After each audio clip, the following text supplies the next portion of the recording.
ब्रह्मानन्दं परमसुखदं केवलं ज्ञानमूर्तिं द्वन्द्वातीतं गगनसदृशं तत्त्वमस्यादिलक्ष्यम् एकं नित्यं विमलचनं सर्वधी साक्षिभूतं भावातीतं त्रिगुणरहितं सद्गुरुं तं नमामि।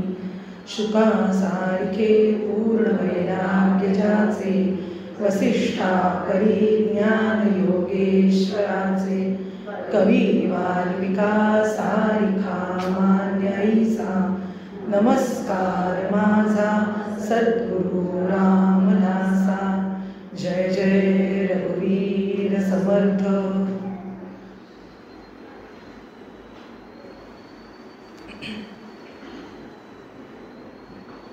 सज्जनगडावर आपण कालपासून सगळेजण या तपोभूमीत आलेलो आहोत। इथली अधिष्ठात्री देवता राम, श्रीराम, त्यानंतर आपले रामदास स्वामी, समर्थ रामदास स्वामी, श्रीधर स्वामी महाराज, मारुती बुवा, या सगळ्यांना मनपूर्वक वंदन करते। माझे सद्गुरू डॉक्टर काका यांना साष्टांग नमस्कार करते। आणि आज आता इथे आमचे आचार्य उदय काका, सीमाताई, वैशालीताई, सगळ्यांना वंदन करते। आपल्या सगळ्या तुम्ही काय म्हणतो श्रोते हो, तुम्ही महेशाच्या मूर्ती, तर तुम्हालाही सगळ्यांना अभिवादन करते। आणि आयुष्याचे सार्थक खूप मोठा विषय आहे आणि या संस्थेला 75 वर्ष झाली म्हणून हा मुद्दाम आम्हाला सद्गुरूंनी दिलेला विषय आहे। तर त्याबद्दल जे काही आत्ता वर्गाच्या रूपात, म्हणजे वर्ग काय तर दासबोध हा त्याच्या आधारभूत ग्रंथ घेऊन त्यामधल्या काही ओव्या निवडून, म्हणजे आमचे जे आचार्य आहेत त्यांनी सकाळी त्याचा सगळा आवाका, या विषयाचा जो काही आवाका आहे तो खरोखरच 1 तास फार कमी होता तो त्यांना, पण तरी तो त्या 1 तासात त्यांनी अत्यंत काय म्हणूया आपण अगदी मार्मिकपणे बरोबर पोचेल अशा याच्यात आपल्या सगळ्यांपर्यंत पोचवला। आणि आमची म्हणजे सीमाताई आणि माझी वाट खुली करून दिली की आता दासबोध ग्रंथ उघडा आणि त्यातल्या ओव्या तुम्ही अभ्यासाला सुरुवात करा। अशा पद्धतीने सीमाताईचं सकाळी ओवी झालेलीच आहे। आणि आता जी ओवी आहे, म्हणजे आता जी आपल्याला अभ्यासाला घ्यायची असलेली ओवी आहे ती दशक 6 देवशोधन आणि समास 9 सारशोधन। दशक 6 मधली आहे आणि समास आहे 9वा सारशोधन। ओवी आहे 24वी, इथे लिहिलेली आहे, पुन्हा वाचून दाखवते। संसार त्याग न करिता, प्रपंची उपाधी न साधता, जनामध्ये सार्थकता विचारेची होये। अशी ओवी वाचली की सरळ सरळ अर्थ कळतो आहे की हो बरोबर आहे, प्रपंची उपाधी न साधता, संसार त्याग काय जे म्हणजे उलट म्हटलं, संसार त्याग न करता, प्रपंची उपाधी न सांडता, इथपर्यंत आपल्याला किती बरं वाटतं की नाही, की अगदी किती संत आपल्याला समजून घेतात की काय संसार सोडू नका, त्याग नका करू संसाराचा। त्यानंतर काय, प्रपंची उपाधी न सांडता, म्हणजे ती आधी उपाधी आहे असं सांगितले, तो अभ्यास आहे, पण तुम्ही काही मागे टाकू नका, काही सोडून देऊ नका असं सांगितलं। आणि पुढे जे असतं ना, जनामध्ये सार्थकता विचारेची होय, या चरणापर्यंत आपण पोचतच नाही। आपण इथेच या पहिल्या चरणातच काय करतो, चला मला सगळं करायला सांगितलेलं आहे बरं का संतांनी, आणि मग आपण निमूटपणे त्यामध्ये रंगत आणि रमत जातो। पण तो खालचा जो चरण आहे ना, की जनामध्ये सार्थकता विचारेची होय, इथे ते सगळं म्हणजे उलट आता आपण बघायचं। कसं बघायचं, म्हणजे आता ओवी आपण अशी सरळ वाचली, आता आपण हा चरण वर घेणार आहोत आणि मग त्याच्यामध्ये संसार त्याग नकदा, मग संसाराचा त्याग करायची गरज नाही रे, मग प्रपंच सोडायची गरज नाही रे, असा तो भाव आहे। आपण भाव एक्झॅक्टली उलटा म्हणतो की मला काही सोडायला सांगितलं नाही आहे म्हणजे मी कुठल्याही माझ्या सवयी सोडणार नाही, पण तरी तू देवा मला सगळं दिलं पाहिजेस. हे आपल्याकडून असतं, आपला भाग असतो तो. पण तो तसा नाही. आपण आता हा उलटा बघायचा. अभ्यासाचा छान चिंतनाचा हे चालू आहे, काय चिंतनासाठी आलेलो आहोत. तर मग आता या ओवीला अशी छान समर्थांनी ओवी दिलेली, सार्थकता हेच डोक्यात ठेवायचं आहे, आयुष्याची सार्थकता. आपण एकदम आयुष्याची सार्थकता म्हटलं, इथेही मी आता कोणालाही विचारलं, पटकन उठून कोणीही 10 पॉईंट सांगू शकतं, हे केलं हे केलं हे केलं की बरोबर छान होतं सगळं. पण आपल्याला आपण इथे जमण्याचं कारण काय आहे की या तपोभूमीत आपल्याला इथे दासबोधाच्या अंगाने म्हणजे दासबोध आधारभूत घेऊन संत म्हणजे समर्थांचं बोध धरून आपल्याला पक्क करून घ्यायचं आहे की निश्चित सार्थकता कशामध्ये आहे. यासाठी आपण सगळे आज आपण त्या विचाराला, निश्चित विचार म्हणजे काय सांगताय, विचार म्हणजे काय, एक सगळी आज कालपासून आपण योगेश बुवांचं पण ऐकलं, कालपासून सगळेजण काय म्हणतायत, एवढ्या सगळ्या हे जे ब्रॉडर साईड आहे तिथून एकाकडे या, एक एक एवढ्याकडे. तर मग विचाराची होय म्हणजे विचार महत्वाचा. हा एकच भाग घेऊन आपण जनामध्ये सार्थकता हा भाग आता समजून घेण्याचा जेवढा वेळ दिलेला आहे त्यामध्ये आज हा भाग आपण समजून घ्यायचा प्रयत्न करणार आहे. महत्वाचं म्हणजे आता आपण जे मगाशी म्हणत होतो की परमार्थाकरता इथे स्पष्ट सांगितलं की संन्यास घ्यायची आवश्यकता नाही. आता आपण इथे जे जे म्हणून सगळे बसलेलो आहोत ते सगळे प्रापंचिक आहोत, नक्की आहे, पक्क आहे. जसं आपल्याला हरिपाठात ज्ञानोबांनी सांगितलंय, काय म्हणाले, असोनी संसारी. जेव्हा हरिपाठ सुरू होतो तेव्हा पहिला पक्का तो विचार आपल्याला घ्यायला लागतो की असोनी संसारी, म्हणजे मग ते नक्की करून प्रपंच काय आहे हे समर्थांना. आता दासबोध ज्यावेळी आपण बघतो तर दासबोधाचा इतका उत्तम ग्रंथ नाही की ज्यामधून अत्यंत ऑब्झर्वेशन म्हणतात ना, अतिशय सखोल असं जीवनाचं मांडलेलं आहे व्यक्तीला. ज्याला जे उत्तर हवं असेल आपल्या प्रपंचाच्या आधारे ती सगळी उत्तरं त्यामध्ये दिली गेलेली आहेत. म्हणजे प्रपंच करावा नेटका म्हणतात ना समर्थ, पण तो मुळात कसा इथपर्यंत आपण जात नाही, हा भाग आहे. तर आता आपण याचा विचार करतोय तर कसं की संन्यासाचा संबंधच नाही आता इथे, त्यामुळे आपण हा विचार करणार नाही. तर परमार्थ जो हे जे आपल्याला करायचंय ते आपल्याला प्रपंचासकट, म्हणजे पहिलं उत्तर काय मिळालं की जीवनाचं सार्थक जे आपल्याला करायचंय ते आत्ता या क्षणी आपल्या सगळ्यांना परमेश्वराकडून जी जीवनाची चौकट मिळालेली आहे, जो प्रपंच आहे त्याच्या सकट होऊ शकतो. मिळाला चांगला पॉझिटिव्ह विचार मिळाला आपल्याला की मला माझी जी चौकट मिळाली आहे त्यामध्ये राहून उत्तम. कालपासून उदयदादांनी हे सांगितलेलं होतं, कर्म आधी ते करावे कर्म, मग ते कर्म ज्या पद्धतीने जाईल त्या पद्धतीने मला जो मिळालेला प्रपंच आहे त्यामध्ये राहूनच मी सार्थकता निश्चित मला माझ्या आयुष्यात येऊ शकते, माझ्या आयुष्याचं सार्थक होऊ शकतं. म्हणजे हे पहिलं पाऊल पडलं आता आपलं. कालपासून आपण सारखा जो आयुष्याचं सार्थक, मग त्याचं घाबरायची गरज नाही आपल्याला. होऊ शकतं हा पक्का विचार झाला, हा पक्का निर्णय झाला. मग आता तो होऊ शकतो, तो मग कसा, काय केलं पाहिजे. तर आता आपल्याला थोडंसं आधी, म्हणजे ही जी ओवी दिली आहे ना 24वी, त्याच्या आधी दासबोधातली एक ओवी आहे, त्याचा आधार घेऊन ही ओवी पुढे जाते. म्हणजे आपण आता डायरेक्ट जे असं बघितलं ना, संसार त्याग न करता, हे एकदम केलं. मी अभ्यासाच्या रीतीच्या माध्यमातून सांगते, संदर्भ आधीच्या ओवीचा आहे म्हणून ती आधीची ओवी आपण बघूया. तो संदर्भ घेतला की ही ओवी आपल्याला स्पष्ट व्हायला लागते, अजून पूर्ण खुलायला लागते.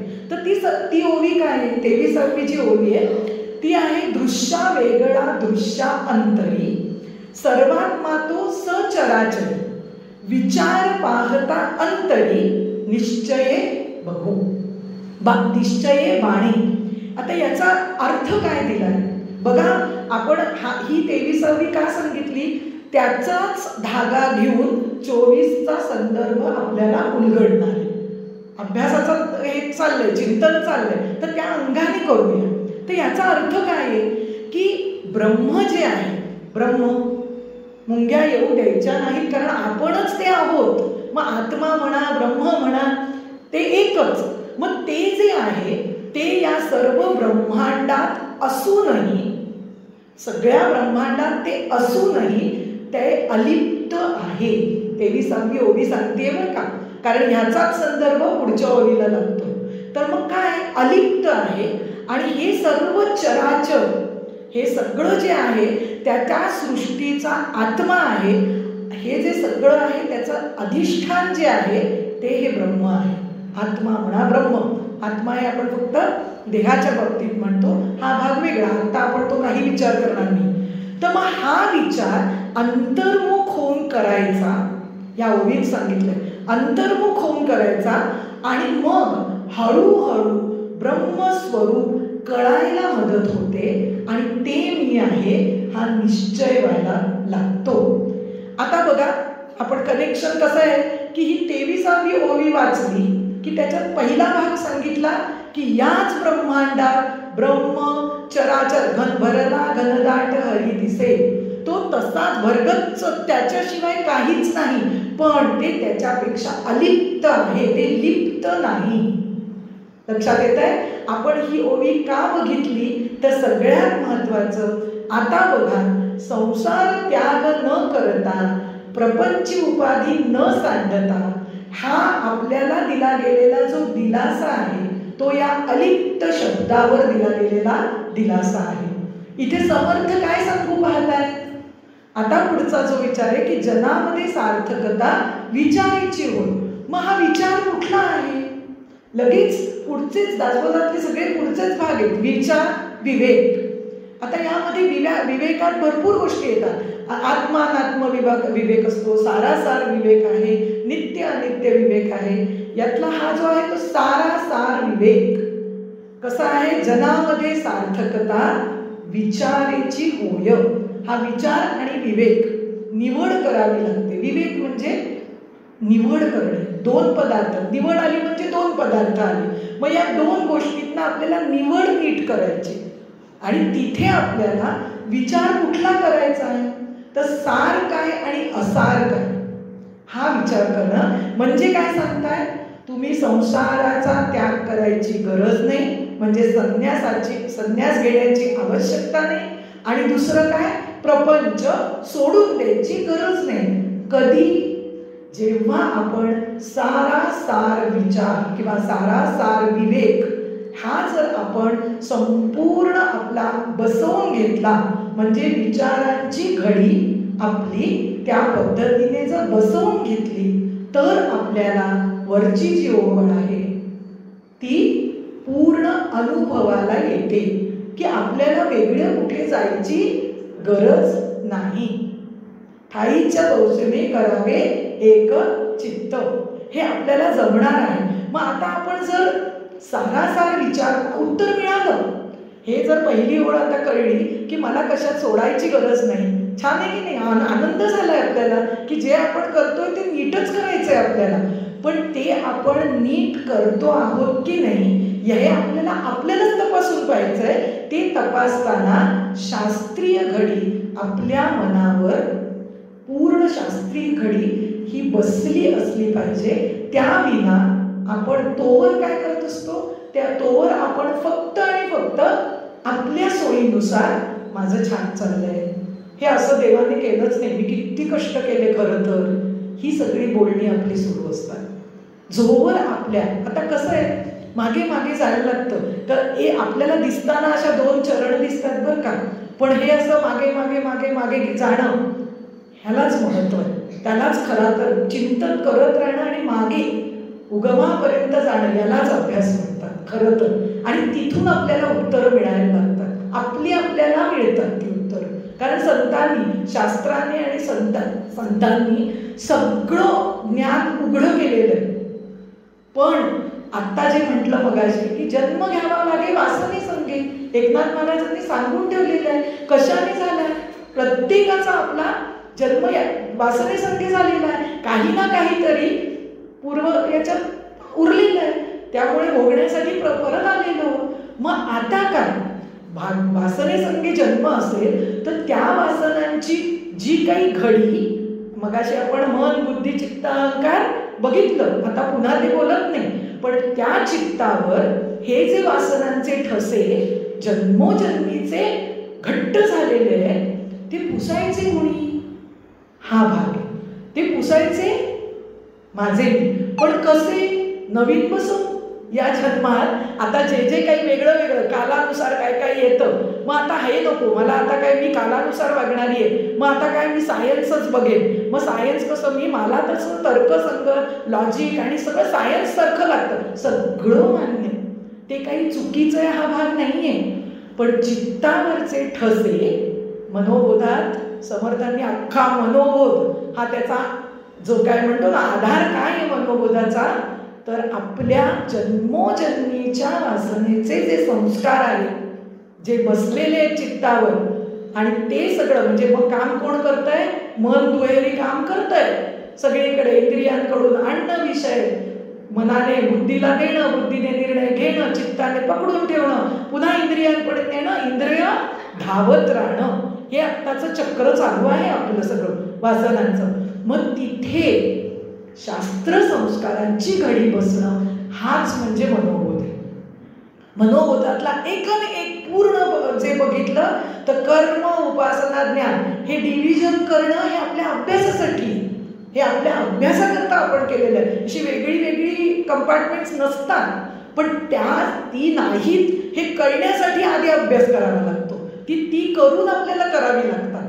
मग मनोबोधात हे जर सांगितलंय की अशी वासनांची घडी संपूर्ण तिथे शास्त्र संस्कारांची घडी बसणं अतिशय आवश्यक असतं. मग शास्त्र संस्कारांची घडी कुठून बसणार? ती शास्त्रातूनच येणार ना. शास्त्र सांगतंय, आपली वेद परंपरा, वेद उपनिषद, बरं कळत नाहीये का? आले शंकराचार्य, त्यांचंही कळत नाहीये का? बरं शंकराचार्य म्हणजे संत आले पुढे. म्हणजे घडी ही जे सगळं चाललंय ना, शास्त्र म्हणजे संतांनी आपल्यावर इतके उपकार केले की आपण म्हणतो ना मागे मागे मागे जायचं, तेव्हा हा जो अभ्यास करत असतो ना तर खरोखरच त्या स्रोतातूनच आपल्याला अभ्यास, वेगळं हातात घ्यायची गरज नाही. संतांचा आता एक दासबोध आहे ना, चला मग त्याच्यातच वेद उपनिषद सगळ्या गोष्टी त्याच्यातूनच संतांनी सगळं तिथूनच आपल्याला आपल्या भाषेत सांगितलेलं आहे. माऊली आपल्यात आई मुलाला पचत नसलं तर काय म्हणते?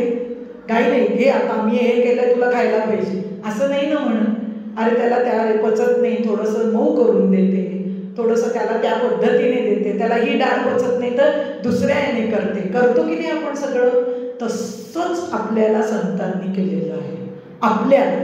कारण आपल्या सगळ्यांचे इकडे असलेले पिंड वेगवेगळे आहेत, वेगवेगळ्या वासना, वेगळं घेऊन आलोय सगळं. मग संतांनी ओळखलं काय की असं जर आहे तर यांना सगळ्यांना ते आपल्याला घास दिल्यावर पोट भरतं ना मुलाचं, फक्त पोट भरतं का आणि पोषण होतं हे लक्षात घ्यायचं.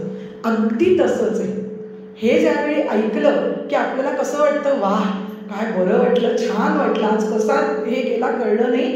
सत्व जागृती असते त्यामुळे आपल्याला छानच वाटतं. पण ते पोषण जे होत असतं ते आपल्याला दाखवता येत नाही, पण होत असतं. म्हणजे संस्कार होत असतात हे नक्की, हे पक्क. मग आता आपण हे एवढं सगळं का बोललो?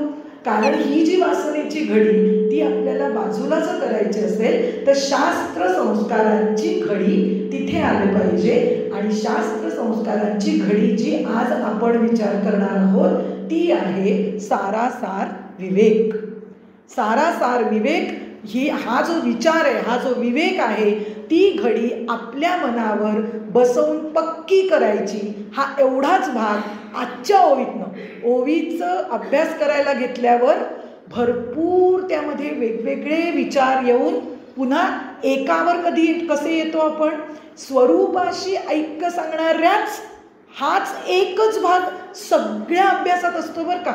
त्याला जीव ब्रह्मैक्य असंच म्हणतात. पण महत्त्वाची कुठली गोष्ट, ते एवढं मोठं जे काही माझ्या स्वरूपाशी, त्याला नित्य प्राप्ताची प्राप्ती. नित्य प्राप्त, आज आत्ता या क्षणी आपण सगळे इथे बसलेलो ब्रह्म आहोत. बरोबर आहे, आहोतच. पण त्याची अनुभूती, अनुभव आपल्याला नाही. आता अनुभव नाही याचा हे कसं विचार करायचा. हे जे तत्व आहे आता हे आणि ते, याला म्हणतात आत्मतत्व, ब्रह्मतत्व. हे कसं आहे, हे केवळ आणि केवळ अनुभवाचं तत्व आहे. हे ते म्हणजे ब्रह्म. तिथे तुम्ही चढून जा, मग एवढं झालं की तुम्हाला छान वाटेल आणि मग आला अनुभव. कुठली तरी ज्योत दिसली, तिथे मला खूप शांत वाटलं म्हणजे आला अनुभव. हे सगळं नाही.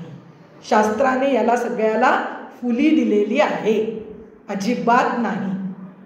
फक्त आणि फक्त आपण सारासार विचार, विवेक बघतोय. आणि म्हणून ही शास्त्र संस्काराची घडी ही या आत्ता आज जे आपण बघतोय, ही जी ओळी बघतोय, त्यामधून आपल्याला ही शास्त्र संस्काराची घडी बसवून घेतली की मग काय होतंय, तो अनुभव प्रत्येकाने प्रत्येकाचा घ्यायचा. हा महत्त्वाचा भाग अभ्यासाचा आज आपण यातून करणार आहोत. मग आता सारासार विचार, सार आणि असार. मग असार म्हणजे काय, बरोबर. सारासार विचार आवश्यक आहे. मग असार याचा अर्थ काय, तर जे जे म्हणून पंचेंद्रियांनी जाणलं जातं ते असार असं शास्त्रात सांगून ठेवलेलं आहे. पंचेंद्रियांनी, आता पंचेंद्रिय सांगायची इथे मला गरज वाटत नाहीये. तर आता ह्याने ज्याने जाणलं जातं ते ती गोष्ट असार आहे असं शास्त्राने सांगून ठेवलंय. याच्या बरोबर उलट काय, आता त्यातून असाराचं अजून जवळ घेऊया आपण. ज्याला जन्म जरा मरण आहे, ज्याला उत्पत्ती स्थिती लय आहे, ते असार. हे आता आपल्याला कळल्यावर आपण लगेच म्हणतो हो अगदी बरोबर आहे. मग आपला देह, पटकन नाही उत्तर देत आपण. असार, जग असार, कारण उत्पत्ती स्थिती लय आहे, जन्म जरा मरण आहे. मग त्याचं उत्तर पक्क झालं की नाही, ते असार आहे. स्वच्छ शास्त्रीय घड्या बसवून घ्यायच्या असतील ना, त्या या पायरीतून पहिल्या बसल्या गेल्या पाहिजेत. नाहीतर काय आहे, एकीकडे सुंदर देहावर प्रेम चालू आहे.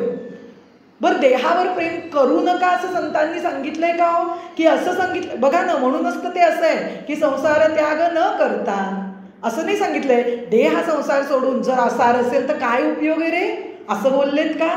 संसार त्याग न करता म्हणजे तू काही गरज नाही संसार बाजूला करण्याची. तुझ्याच कर्माने तुला हा संसारात तू आलेला आहेस. तू म्हणजे आता आपण सगळ्यांनी आपण असं म्हणायचं की माझ्याच कर्माने आपण आपल्याच कर्माने आलोय, हे तर पक्क आहे. एक एक घड्या बसवतोय बरं का आपण, की आपण जर वासने संगे, मी माझ्या वासने संगे जन्म असेल तर माझीच पूर्वकर्म आहे ज्यांनी मला याच्यात आणलेलं आहे.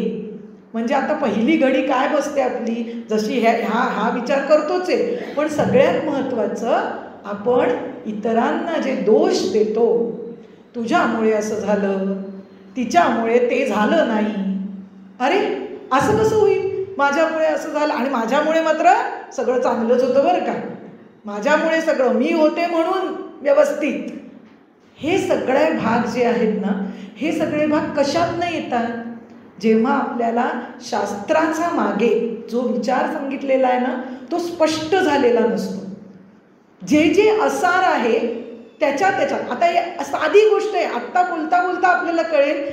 या असाराला सत्य मानलं आणि त्यालाच आपण घट्ट धरून बसलो की काय होतं, अहंकार. इतकं साधं आहे. म्हणजे मग आपल्याला बापरे, आता अहंकाराची डेफिनेशन कुठे दिली आहे हो. अहो आपल्यालाच विचारा, आपणच करू शकतो तयार. यालाच साधनं म्हणतात. खरं तर संतांच्या या ज्या जर ओव्या बघितल्या ना आपण, तर या संतांच्या ओव्यांमधून आपली स्वतःची अशी साधना पद्धती तयार करणं ही एक साधन आहे. खरं सांगायचं तर खरोखर ही एक साधन आहे. सद्गुरू त्यासाठी आपल्याला कायम मदत करतात. कायम संत, सद्गुरू म्हणा, हे संत म्हणा, आपल्याला यासाठी खूप मदत करतात. आपण पाहत होतो असार काय, पंचेंद्रियांनी जे जाणलं जातं ते असार. आत्ता आपण हे सगळं बघितलं. मग आता सार तत्व काय, जे नित्य आद्य सगळं, ही शास्त्रीय भाषा आहे, अनादि सच्चिदानंद घन असं जे आहे ते सार, म्हणजे शाश्वत सार. लक्षात येते या सगळ्या याच्यातनं. मग आता जर आपल्याला इथे काय सांगितलं की ब्रह्मांडापासून अलिप्त आहे असं जे तत्व आहे ते सार तत्व म्हणजेच ब्रह्मतत्व आहे. मग आता आपण हे जे जन्माचं सार्थक करून घ्यायचं आहे की नाही. बरं, आपण आता हे रडत खडत म्हणणार आहोत का, कुठून आलो, आता या नरदेहाचे निसंबंधे, इतकी सुंदर ओवी पण आपण बघतो, बहुत पावले उत्तम पदे, म्हणजे या नरदेहातच केवळ मुक्तीचं व्यवस्था आहे. मुक्तीची व्यवस्था या नरदेहातच ठेवलेली आहे. बघा कसा खेळ चालू आहे की नाही. पण आमचे सद्गुरू फार छान म्हणतात एरवी की संत काय करतात, आपण काय करतो, हा जो खेळ मांडलाय ना सगळ्या या जगताचा, देहादी जगत असं नाही, तर या जगताच्या खेळात आपण खेळ जबरदस्त खेळतो आणि खेळून खेळून आपण हरतो. कारण काय असतं, देह जाऊ नये म्हणून किती प्रयत्न करायचे, हे सगळे प्रयत्न करतो. पण तो श्रीराम आहे, विठ्ठल आहे, तो काय म्हणतो, अरे जसं आलायस तसा तू जाणार आहे, असार आहे. जाणारं जे देह आहे तो जाणारच आहे. पण आपण तिथे मी देह ही गोष्ट संकल्पना इतकी पक्की बसली आहे, त्याला धरून जोरदार खेळत राहतो आयुष्यभर. मग यामध्ये सार्थक आहे का, इथे उत्तर नाही. मग सार्थक कशात आहे, संतांचं उत्तर काय आहे तो ती सांगितलं पाहिजे. संत काय करतात, आपण खेळून खेळून हरतो आणि संत हे न खेळता जिंकतात. म्हणजे काय, किती सुंदर आहे बघा, ते न खेळता जिंकतात. याचा अर्थ म्हणजे त्याच्यामध्ये असं आहे की ते काय म्हणतात विठ्ठलाला, अरे तू नेऊन नेऊन माझ्यातलं काय नेशील, हे पंचमहाभूतांचं शरीर ते ने, त्याचं काही हेच नाही, आणि तू मला नेऊ शकणार नाही. बघा फार सुंदर हे आहे की तू मला नेऊ शकणार नाहीस, कारण तू आणि मी एकच होत. संत न खेळता जिंकतात आणि आपण खेळून खेळून हरतो. मग आता दोन भाग जर बघितले, सरळ क्लिअर सांगायचे तर दोन भाग काय आहेत यामध्ये, की जेव्हा मी देह असा पक्का निर्णय करते म्हणजे वासने संगे आलेला आहे, तिथे शास्त्र नाही, संतांचं काही भाग नाही, काही नाही, मनासारखं चालू आहे आपलं. हे जर असेल तर या असारामध्ये जीवन, संपूर्ण जीवन या असारात अडकून अनुकूल प्रतिकूल, सतत अनुकूल प्रतिकूल भाव, आणि अनुकूल प्रतिकूल भाव जिथे तिथे सुख दुःख, आणि सुख दुःखाचे फेरे आले की जन्म मरण ठरलं आहे. इतका अगदी लॉजिकल विचार आहे. शास्त्र कायम आपल्याला सगळ्यांना ही सवय, बाई आता ते शास्त्र आलं, ब्रह्म आलं, नको बाई, मग नको बाई म्हणजे मी देह हे पक्क ठरलं. मग आता असं आपण म्हणू का, असं म्हणणं अजिबात, म्हणजे का शास्त्राचा अभ्यास करायचा, एकदाच आपण म्हणतो की नाही, एकदाच काय ते समजून घे, त्यानंतर कामाला लाग. 10 वेळेला रोज ऑफिसमध्ये जाताना रोज तेच शिकवावं लागतं का हो त्या माणसांना. एकदा सिस्टीम तयार करून दिलेली असते, अगदी तसंच शास्त्राने सिस्टीम तयार करून दिलेली आहे, आणि ती सिस्टीम एकदा आपली बसली ना की मग किती आपल्यावर उपकार आहेत बघा संतांचे. ती शास्त्राची सिस्टीम म्हणजे संकल्पना आहे. त्या सगळ्या संकल्पना एकदा स्पष्ट झाल्या की संतांनी अनुभव आपल्यासमोर असे दिलेले आहेत, म्हणजे आपल्याला काही करायचं उरलंय का. संकल्पना एकीकडे आहे आणि एकीकडे अनुभव आहे.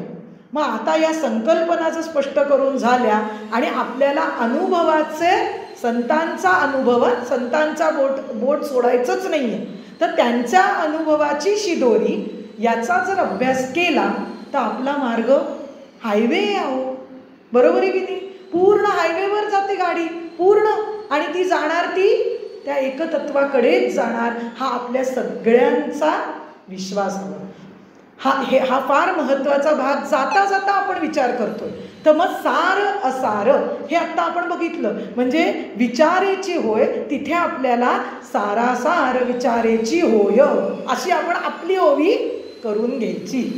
मला इथे विचारेची होय. कसं गंमत आहे माहिती आहे का?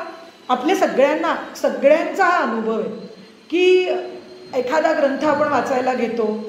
इथे असलेल्या बऱ्याच जणांना, काही जणांचं पाठांतर चांगलं असतं, काही जणांची ग्रास्पिंग हे खूप चांगली असते, बरोबर आहे की नाही? तर काही जणांचं पाठांतर नसतं, बरोबर नसतं, पण कळलेलं असतं.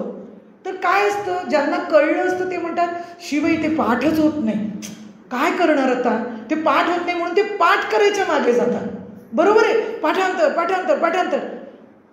एक लक्षात घ्यायचं आहे, संकल्पना एकदा स्पष्ट झाली असली ना की ती आपल्याला साधनेत उतरवायची आहे एवढाच भाग असतो.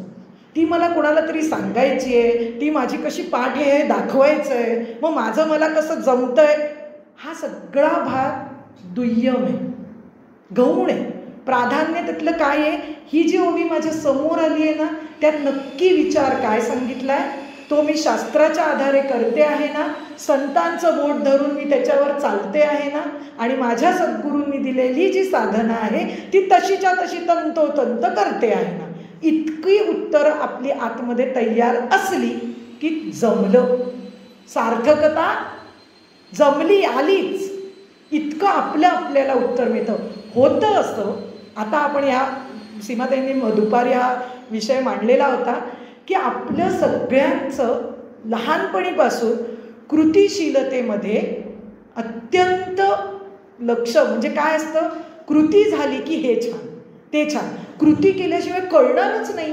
हेच सगळं आपल्याला इतकं बिंबलेलं आहे की कृतिशीलतेपेक्षा चिंतनशीलता महत्वाची. वस्तुर सिद्धीर विचारेणं न कश्चित कर्मकोटी भी, शंकराचार्यांनी सांगितलं. वस्तू म्हणजे याचा अर्थ ब्रह्म आहे. वस्तुर सिद्धी म्हणजे काय? ब्रह्माची सिद्धी कधी प्राप्त होईल?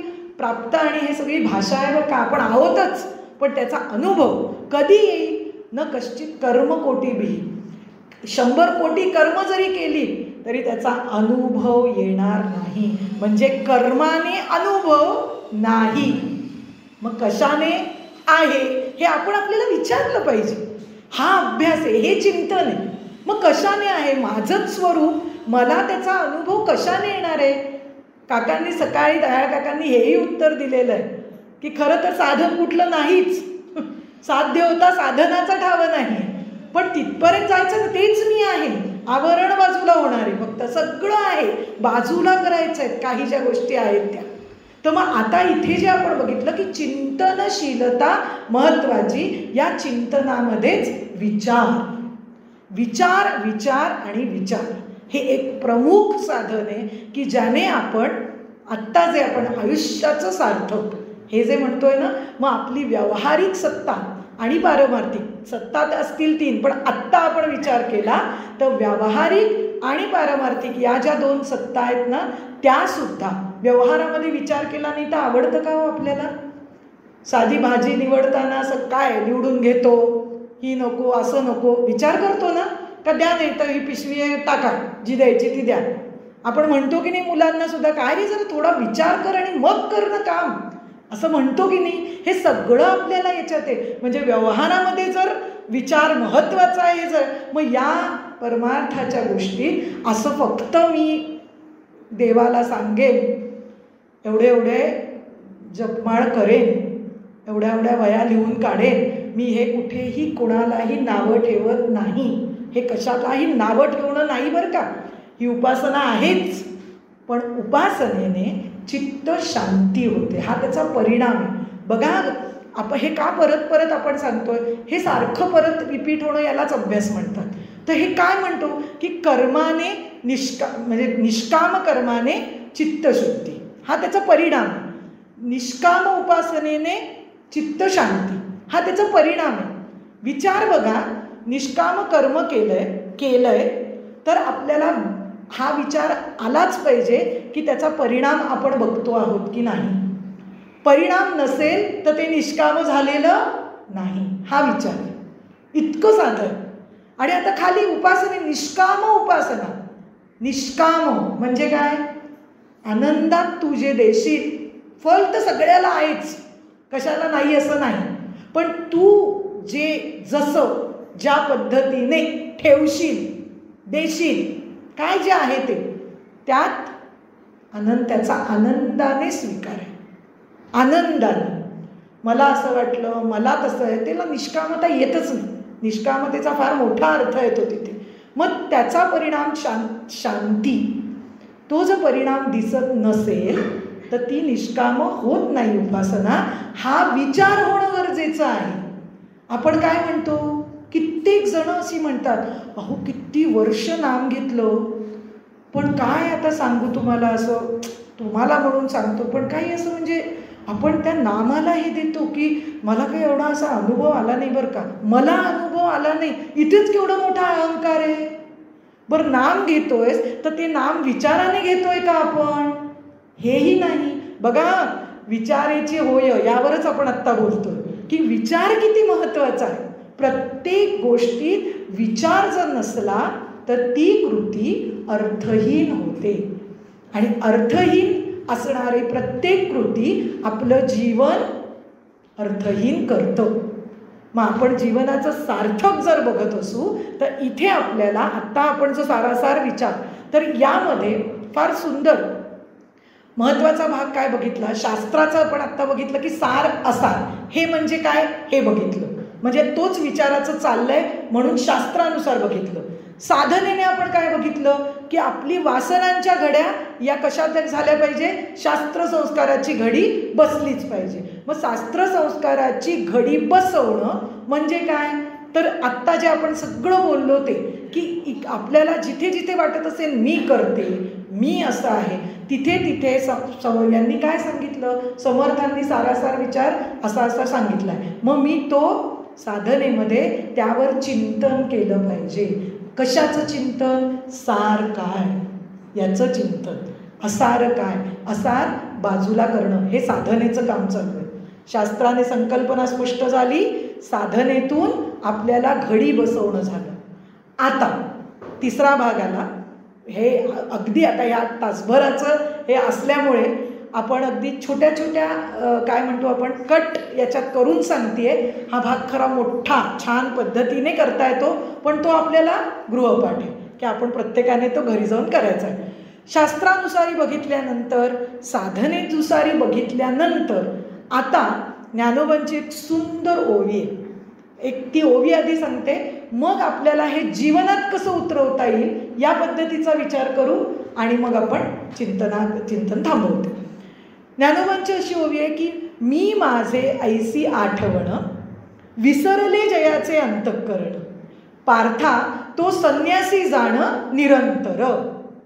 बघा, आपल्याला हे जे ना, संसार त्याग न करिता, प्रपंची उपाधी न सांडता, याचा खरा अर्थ आता संन्यासी असं म्हटलं की पहिले समोर आपल्याला काय येतं, सगळे भगवे कपडे, अत्यंत तेजस्वी, सगळं ती समोर यायला लागतं. आणि कुठे, पहिलं हिमालय. हे सगळं आपल्याला, ते सगळं ठरलेल्या गोष्टी आपल्याकडे समोर येतात. आणि इथे ज्ञानोबा काय म्हणतायत, मी माझे ऐसी आठवण, विसरले जयाचे अंतःकरण.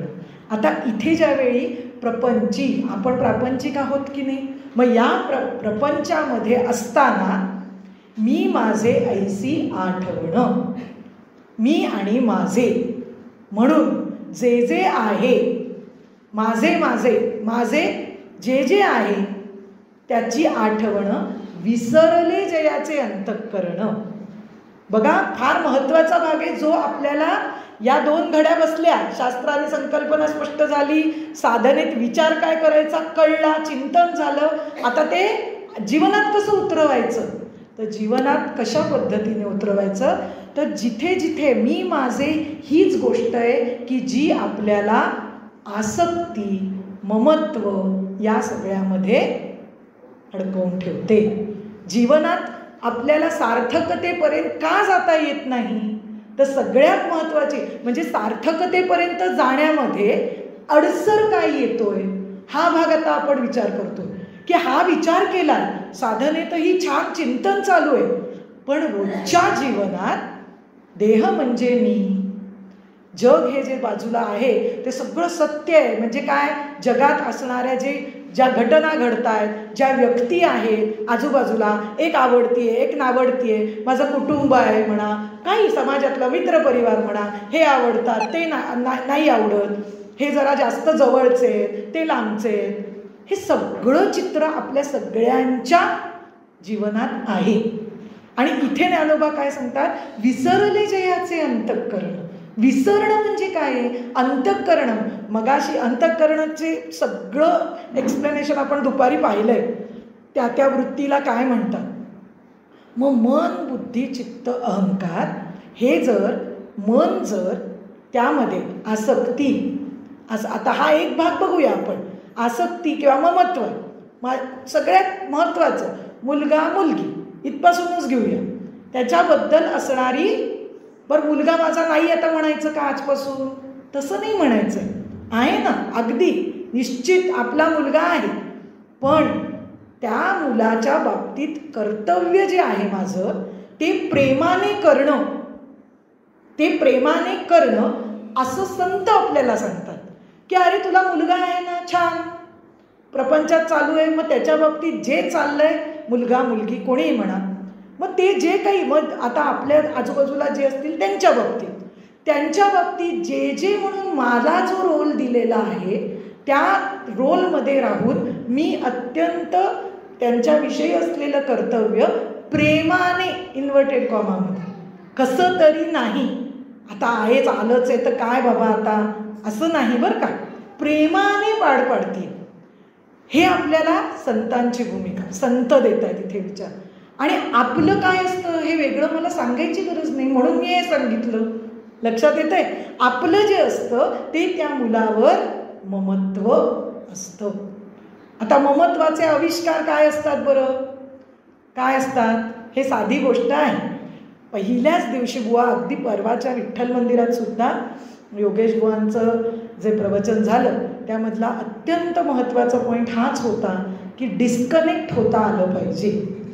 डिस्कनेक्ट होणं याचा अर्थ आपण शरीराने याने सगळ्यांनी असलो, घरात आहोत, पण डिस्कनेक्ट होणं म्हणजे निघून जाणं नाही आहे, त्याग करता नाही आहे. डिस्कनेक्ट होणं म्हणजे अनासक्ती आहे. आसक्ती, ममत्व बाजूला सोडणं, अनासक्त होणं म्हणजे आतून अंतरंग आहे. हा सगळा भाग बोलतोय तो अंतरंगातला आहे. आणि तिथे आपल्याला हा जो सारासार विचार जो सांगितला ना की सारासार विवेक बसवायचा आहे, तिथे आपल्याला अंतरंगाची उपासना जी संतांनी सांगितली आहे ती बसवणं अत्यंत आवश्यक असतं. एकदम विचार बसत नाही. अंतरंगाची साधना म्हणजे श्रवण मनन चिंतन निधिध्यासन, साधक बाधक. श्रवण म्हणजे याचा अत्यंत शास्त्राने अर्थ क्लिअर दिलेला आहे.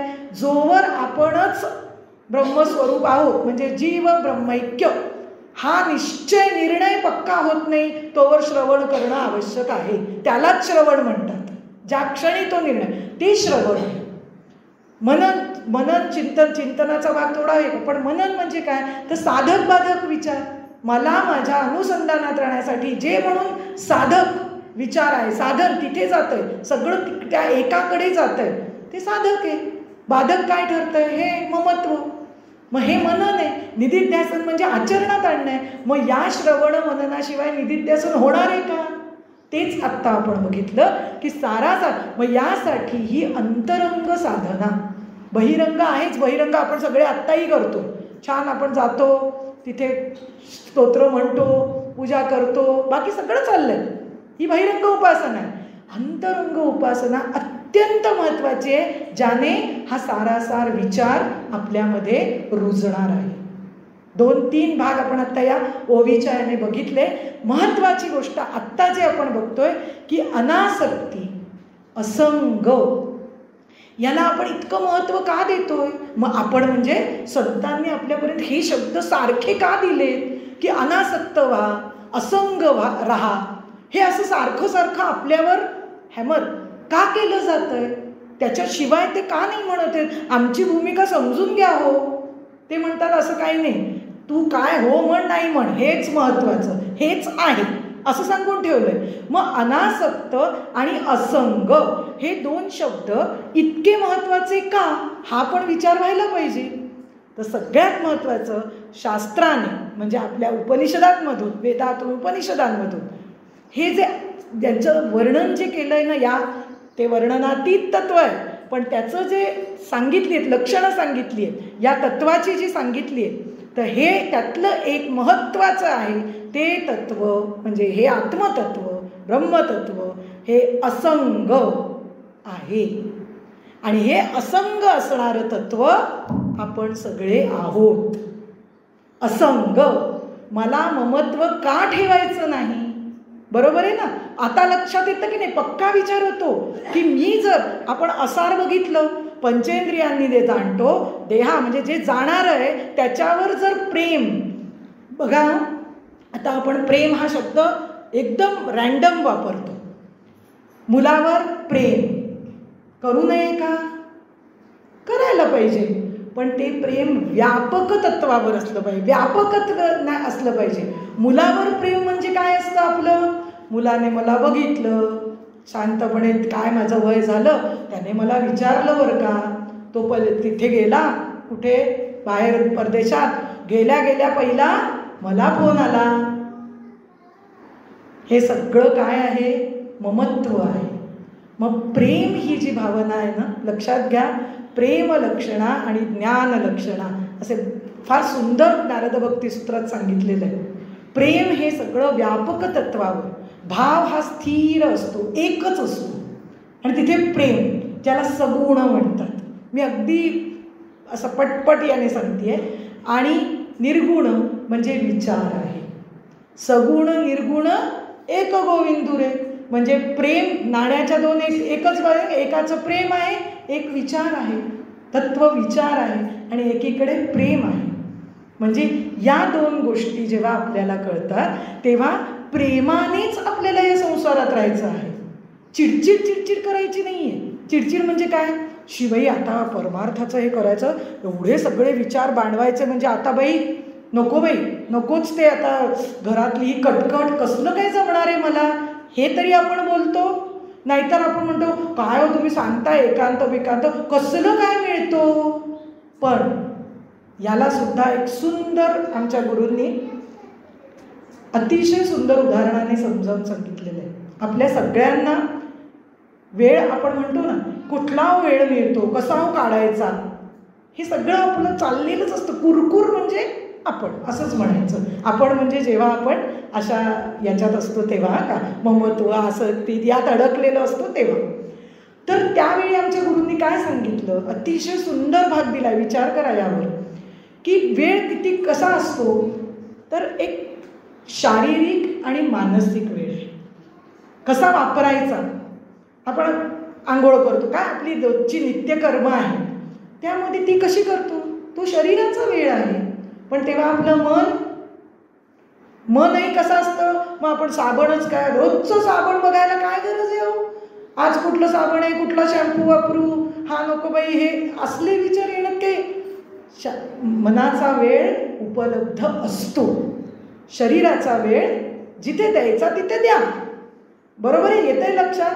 ही जीवनात म्हणजे आपण जीवनात जर उतरवायचं असेल ते या पद्धतीने करू शकतो की मनाचा वेळ जर या अनुसंधानात आपण गेलो तर शरीर देह प्रपंचाचा दास. समजलं की नाही लगेच? मग आपण नाही असं म्हणणार की गोरोबा काकांना म्हणायला सोपं आहे देह प्रपंचाचा दास, ते संत आहे हे म्हणून आपण पळपुटेपणा करतो. हे आपणही म्हणलं पाहिजे की देह प्रपंचाचा दास सुखे करो काम. त्याच्या आधी काय? तुझे रूप चित्ती राव. चित्ती त्याचं जर रूप राहिलं तर हळू वासना हळूहळू कमी होणार आहे. हळूहळू या बरं काही प्रोसेस. आज कळलं आणि त्या रूममध्ये गेल्या क्षणी कधीच होऊ शकत नाही. त्यामुळे वासना हळूहळू कमी होणार आहे. तुझे रूप, त्याला सगुणाचा आधार, आलंबन, नाम हवंच. सगुणाचे नि आधारी. त्यामुळे चित्ती राहो मुखी तुझे नाम. म्हणजे आपल्याला दिलेल्या आपले जे जे अवयव जास्त या जगात अडकलेले असतात, डोळे हे आणि कान, त्याला सगळ्याला संतांनी आपल्याला दिलेलं आहे की याने नाम म्हण, श्रवण काय कर, संतांचं कर. सद्गुरू सांगतात ते दिलंय ते सगळं कर. श्रवण आधी नुसतं कानाने ऐकणं त्याला श्रवण म्हणतच नाही, ते आत्ता आपण पाहिलं. डोळ्याने तुझं रूप इतकं सुंदर बसवून दिलेली घडी जोवर आपण आपल्या मनावर बसवायची आणि आधार संतांचा आहे, तेव्हा आपण हे जे असंग असणारं तत्व जे आहे ना, त्या असंग तत्वाचा अनुभव ते मीच आहे हे हळूहळू घेणार. आपण काय करतो, गंमत अशी आहे की आपण अभ्यास सुरू झालेला असतो आणि आपण काय म्हणतो, काय बाबा ते अभ्यास करतायत पण काही नाही ग, प्रतिक्रिया तसंच चाललंय, कसला असंग. आपण तिकडे का लक्ष देतोय, आपण आत वृत्ती अंतर्निष्ठ तितुके तरले अंतर्भ्रष्ट तितुके बुडाले. समर्थ म्हणतात वृत्ती आतमध्ये वळवायची. मग जर माझी वृत्ती आतमध्ये वळली तर त्याचे परिणाम काय आहेत हे म्हणजे या ओव्या आहेत. मग त्यासाठी शास्त्राचा सुंदर आधार घेतला, ते शास्त्र बसवलं, साधना केली. साधना करणं म्हणजे चिंतन, अभ्यास, सतत त्यामध्येच राहायचं. जसं आत्ता मी सांगितलं असं, शरीराचा वेळ ज्याला जितका द्यायचा देऊ द्या, शरीराने केलंच पाहिजे, पण मनाचा वेळ असतो तो वापरायला शिकायचा. आणि तो वापरता आला की आपल्याला विसरले जयाचे अंतःकरण म्हटला ना ज्ञानोबांनी, जिथे की मी माझे ऐसी आठवण, विसरले जयाचे अंतःकरण. खूप सखोल आहे खरा हा विचार, पण आत्ता आपण आपल्यापुरता लावून घेतलेला आहे. आणि पार्था तो संन्यासी जाणं म्हटलेलं आहे. म्हणजेच आपण जे मगाशी हे बघितलं त्यालाच संन्यासी ही परत वृत्ती आहे.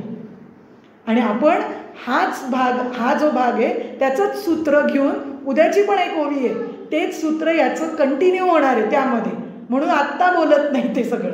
त्यामुळे हाच भाग उद्या पण आपण छान पद्धतीने की हे जे संन्यासी म्हणजे वृत्ती आहे ना, मग ती कशी बांधवायची. वैराग्यासाठी सकाळी सांगितलं गेलं त्यामध्ये, तर ते मी पुन्हा बोलत नाही. मग अशा पद्धतीने आता आपण उलटं करूया परत. पहिलं आपण काय बघितलं, संसार त्याग न करिता प्रपंची उपाधी. मग आता आपण उलटं बघूया.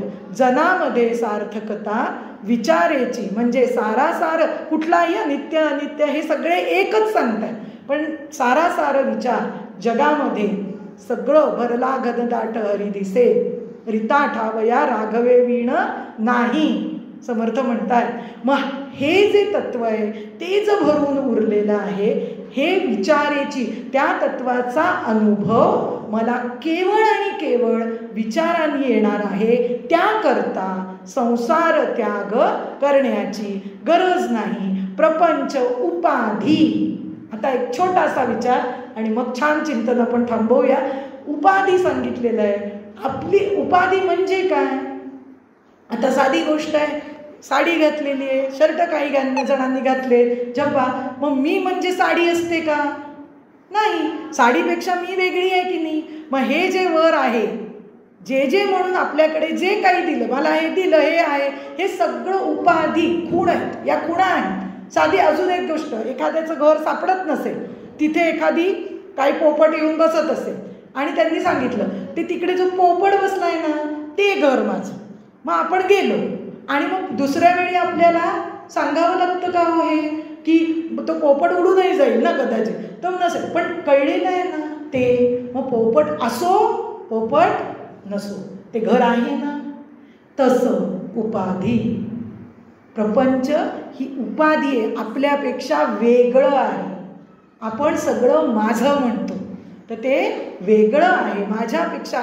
मी माझे यामध्ये जे म्हणून, आता एक विचार की जे म्हणून माझं आहे ते मी नाही.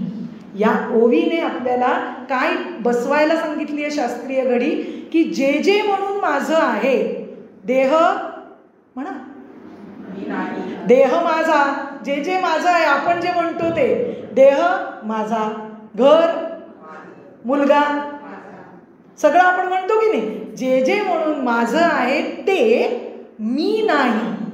मग आता हा जो मी तो कोण? ते आत्मस्वरूप आहे. सकाळपासून म्हणजे जीवनाची सार्थकता स्वरूप सिद्धीत आहे. माझं मी कोण ह्याचा अनुभव घेण्यात, ओळखण्यात नाही. कारण हे पुस्तकांमध्ये दिलेलं आहे सगळ्यांना. अक्षर निरक्षर जे साक्षर काय जे असतात साक्षर ते सगळं ओळखतात. पण त्या कारण अनुभवरूपी तत्व असल्यामुळे तो अनुभव घेणं ही महत्त्वाची गोष्ट आहे. त्यामुळे आजची घडी जे जे म्हणून माझं आहे ते मी नाही हा विचार करत करत आपण गेलो तर यालाच म्हणतात सार असार. मग हळूहळू कळायला लागतं. मग संतांचा आधार घे, शास्त्राने संकल्पना स्पष्ट करत गेलो की उरतो तो फक्त आनंद. मला जास्त कळलं, त्यांना कमी कळलं, चूक. मला फक्त आनंद आतमध्ये, मला फक्त कारण आनंद किंवा मला शांत वाटतं. मग हे जे शांत आनंद हेच आत्म्याचं एक रूप आहे, स्वरूप आहे. आणि ते ज्यावेळी आपल्याला समजतं, हे तर अनुभवाला यावं लागतं. मी म्हटलं असं तुम्हाला दाखवा बरं आनंद, तुम्ही मला असं कसं कळत नाही का, आनंद काय दाखवायचा, झाला आनंद दाखव. अमेय आहे हे तत्व. कसं आहे? अमेय आहे, असंग आहे, अमन आहे. बघा बरं, म्हणजे मग मन बुद्धी चित्त ही सगळी साधनं आहेत आणि साधनांचा पुरेपूर वापर करायचा आहे.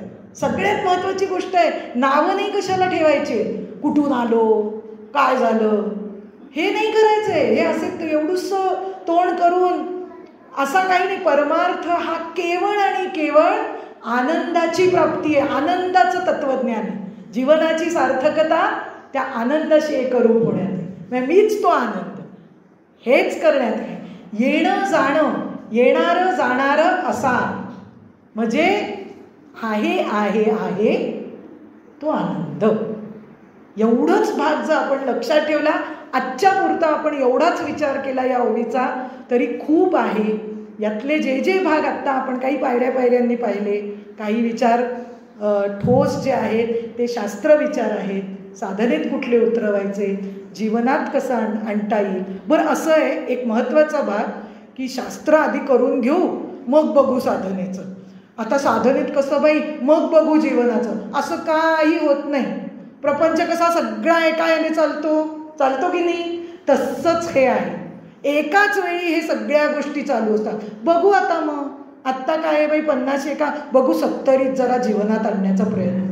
कसलं काय ठरतोय आपण, एकाच याच्यात सगळं. अभ्यास सुरू झाला की हे सगळं एका वेळी होतं. एवढं तत्वच ज्ञानरूप तत्व मी आहे तर वेगळं काय करायची गरज आहे, त्याचा फक्त अनुभव घ्यायचा. हा इतका सुंदर विचार शास्त्र संत सगळ्यांनी आपल्यापर्यंत आणून ठेवलेला आहे. तर या ओवीतनं आत्ता जो काही आपण हा भाग सारासार विचाराचा बघितला आणि त्यावर आपल्या जीवनात कसं म्हणजे साधना करीत जीवनात कसं ते आणायचं याचा अगदी ग्लिम्स म्हणूया आपण, थोडासा भाग हा पाहिला. या पद्धतीने आपण विचार करायचा प्रयत्न करूया. आणि वर्गाचं साफल्य हे यामध्येच आहे की आपण इथून जाताना शास्त्र संत आणि सद्गुरूंनी सांगितलेले विचार, त्यांची विचारधारा घट्ट पकडून मनातून जाणं एवढंच अपेक्षित आहे. इथले कोणतेही माणसं आणि इथले कोणतेही वक्ते काहीही कोणालाही बरोबर घेऊन जायचं नाही. इतका भाग आपल्याला जमला तरी वर्गाला येण्याचं साफल्य जमलं, सार्थकता आली. अशी छोट्या छोट्या गोष्टीत बघायचं. आणि या पद्धतीने आपण आत्ता विचार केलेला आहे. उद्याही याच पद्धतीने अशाच पद्धतीने सुरू ठेवूया. त्यामुळे याने आत्ताचं चिंतन थांबवते. जय जय रघुवीर समर्थ.